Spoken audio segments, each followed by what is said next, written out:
Whether you love him or hate him, there's no denying what Irv has contributed to the culture and his influence on music. Before 50 and G-Unit came along and showed how soft the music may have become with the girl-assisted love songs, Murder Inc. was ruling the airwaves and definitely had your boo singing along, so as a man, you couldn't help but play along a little. Well, over the years, it seems like the more we hear Irv talk, the more he starts to chip away at his legacy. Although Irv has been talking about his relationship with Ashanti for years, it seems like it didn't really hit the people the way it did until last year, when it seemed like he got more graphic with his description of extracurricular activities between him and Ashanti. Man, roll the clip. Happy. Let me explain how the relationship and how it worked to Yeah, I'm dating at this point. Yes. Okay. So we're together. We just finished sleeping together or whatever. Okay. I'm taking a shower. I'm in the shower. You know, a nigga be creative after. Yes. Right? I think of the whole track in the shower. I'm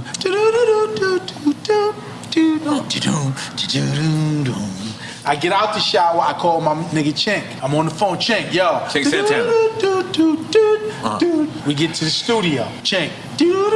Chefs it up, the beat, everything. Now, what Irv has said on Drink Champs the few times he's appeared on it has been damaging enough. But what was even more damaging was when Ashanti did that interview with Angie Martinez and really aired Gotti out. Here's a few things that she said. Because he was very detailed about how you made, what was the song that you made supposedly? Happy. I'm trying to figure out what made him even say that. Was I there? I'm confused. You don't remember this? You don't remember that story? This at all. You know what I'm saying? I remember. Oh, where did I write Happy? I wrote Happy in the parking lot of CW Post College. I was actually on the way to see the Nutcracker with my aunt and my cousins in my 626 Mazda. They called it the 6 Deuce, the red. Wow. Yes. And I wrote Happy in that parking lot at night, waiting, I think, for my cousin or somebody to show up. Wow. So, as far as the beat goes, I know Irv and Chink did the beat. You know what I'm saying? But the story was new to you. That's news to you. Yeah. The memory is a funny thing. Yeah. Two people could have completely you know what my cousin calls that? Dumnesia.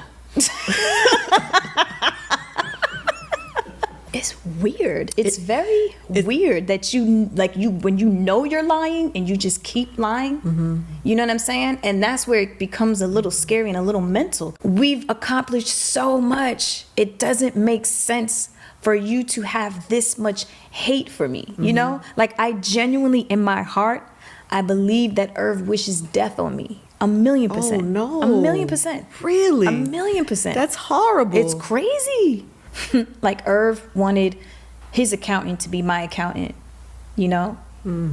He wanted to control all my finances. You know, he wanted me to invest in, what was it, Irvin Jeffries. You know what I'm saying? And I was like, well, why? It don't say my name. It says Irvin Jeffrey, motherfucker. So you can laugh now. Now I can laugh, you know? But when you think about it in hindsight, it is hurtful, because this is a person that you trusted and that you thought really had your best interest. There were conversations that we had. You know, Irv had said stuff to me like, yo, I don't make mistakes. I'm never wrong. I've never made a mistake. It's hard because it's different when you care. When you don't care, it's like, right. You know? Yeah, I guess. Fuck you. Okay, fuck you too, you fat bitch ass motherfucker. Now what? Oh, is that how you really feel? I feel like that's what she's... You know, or fuck you. No, I don't want to fuck you. Right. You know what I'm saying? No, right. Thanks. No. It's very unfortunate how Irv decided to handle his documentary, you know.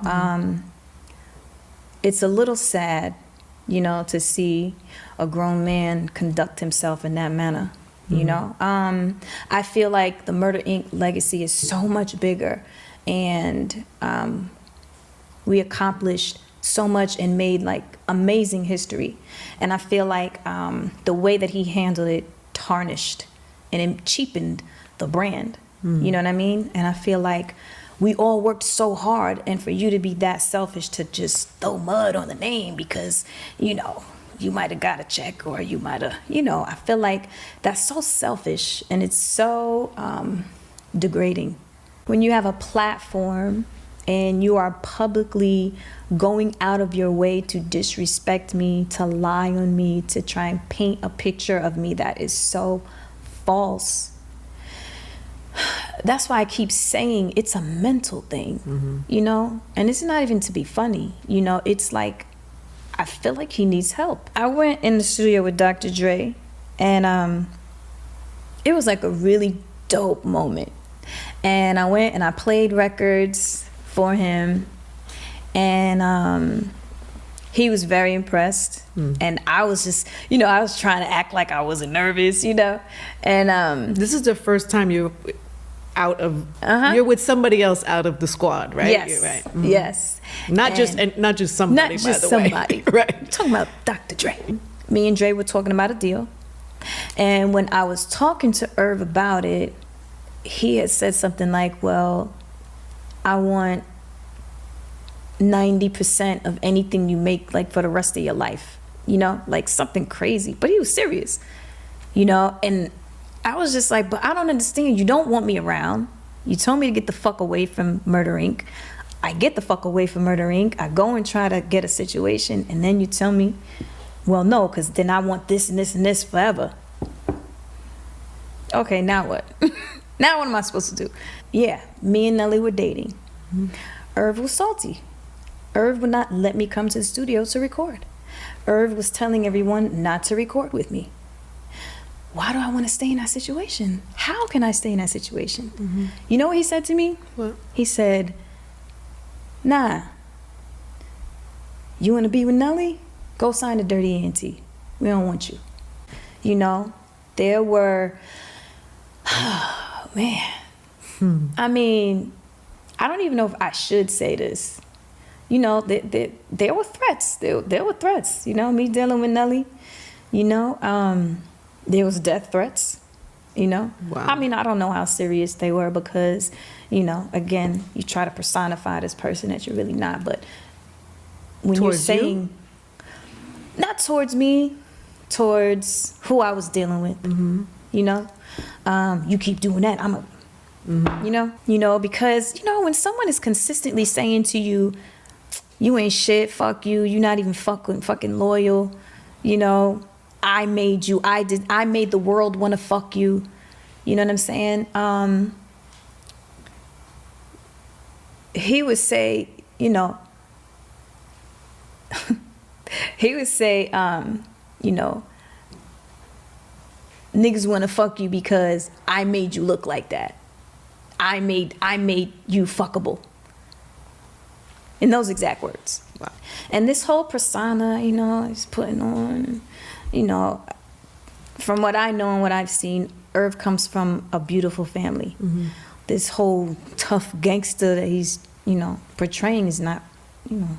And then I also felt like there was a lot of pressure. Like, okay, so if I say, does that mean we're not gonna record? You know what I mean? So it became a lot of pressure. And I remember specifically being like, yo, I don't want to, this is too much for me. Like, yo, you're married. I don't want to go down that path. And he would just be like, nah, it's you good. We good. I'm not over there with her. I live over here. You know what I'm saying? I go to see my kids. I live here. That's over. I'm separated. That's done. You know? So it was just a lot. He was just telling people, don't work with me. He was telling people, you know, I remember when he told my stylist at the time, Rosie, they've known each other way before we did. She was his assistant before I ever was signed or came around. So they had known each other for a really long time. And he kind of was like, if you fuck with Ashanti, you don't fuck with me. And that's what he told every single person on the label, in the building.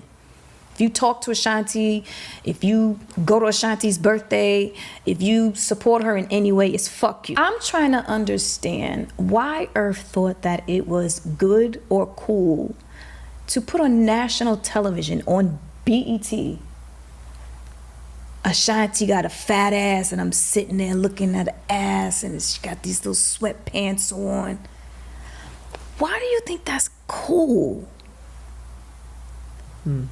With everything that's going on with women, with like gender equality, with women being taken advantage of. You think it's like tone deaf? Yeah. My guy, you just leaped out the building. What's happening? Now, you guys should definitely check out the full interview. I just try to highlight some things that she says, but she says even more crazy stuff in the full interview. And the part that Ashanti is talking about in the Murder, Inc. documentary that made Irv look even more like a creep is this part right here. She used to wear these juicy sweats and her ass was looking fat. Her ass was looking great. So one day, I was like, yo, I'll take you home. She said, bet, cool. I walk her to a front door of her crib. She turns to say goodbye. And I just kiss her and grab her ass and just mwah. So y'all let me know what y'all think about this, man. Has Gotti ruined his legacy? Does that 100 mil got him not caring anymore anyways? Put your thoughts down in the comments and make sure you like and subscribe and stay connected with Panda Chop News. Peace!